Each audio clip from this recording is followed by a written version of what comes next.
Now I'm trimming my excess batting away from the edge of the tote bag. One thing I can do with this excess batting is I can use cut it into 1-inch strips, and I can use that for the inside of the handle of the tote bag, which needs to have a little bit of extra stiffening in it.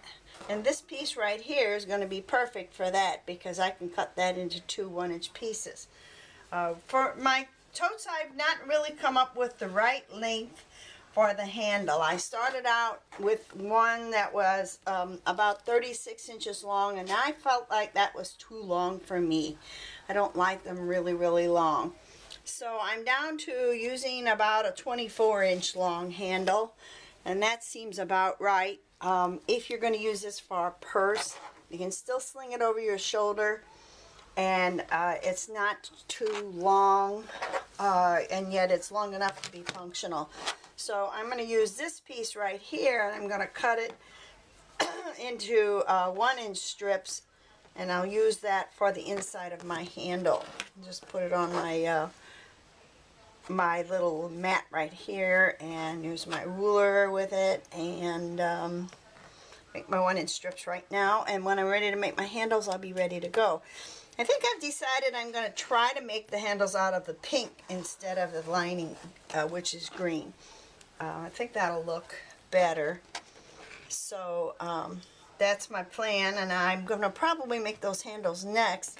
You cut 4-inch width strip by the length of however long you want your handle, and then you fold over your fabric a number of times over this piece of batting, and you get a nice strong handle, especially if you load your purse up like I load mine up. It needs to be pretty strong. Now we're going to cut our lining, and your lining needs to be exactly the same size as the outside of the quilted piece. I chose this green.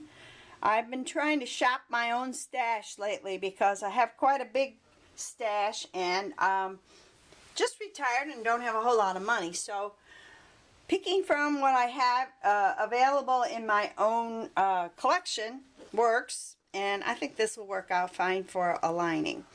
Now what you're going to do is you want to cut it to be the same length as your outside, but you also are going to need a little bit of extra on the end that you're going to use for the parts of the top of the zipper application. So I'm going to see if I can get some of that out of this part down here. I don't know if it's going to work or not. I'm going to go cut it. Okay, now what I have here is I have my lining cut out of the green, and it's the full length of the piece of the outside. But I'm going to cut this lining in half, and I'm going to cut it in half lengthwise because I need a little bit of extra room for the fact that I'm going to put a zipper in this. And then my other two pieces that I cut were 3 inches wide. They're the same as the lining, and they're the same width as the lining, and these are going to be the pieces that I'm going to attach my zipper to begin with.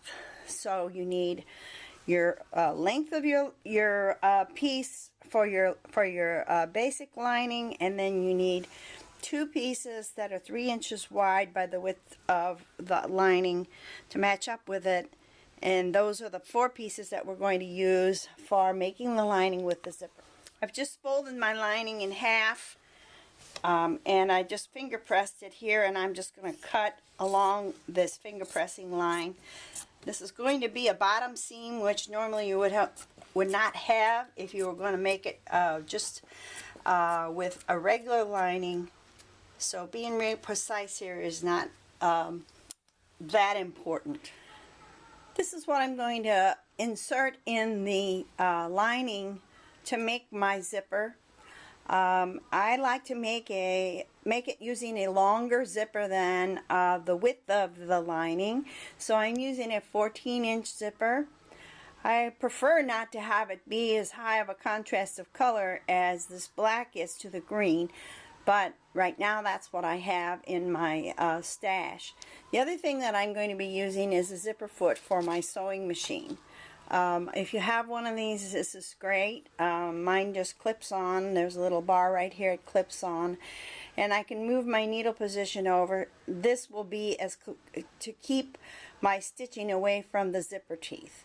And in this particular application, we want the stitch line to be as far away from the zipper teeth as possible, so you don't catch the fabric in the zipper every time you open and close it.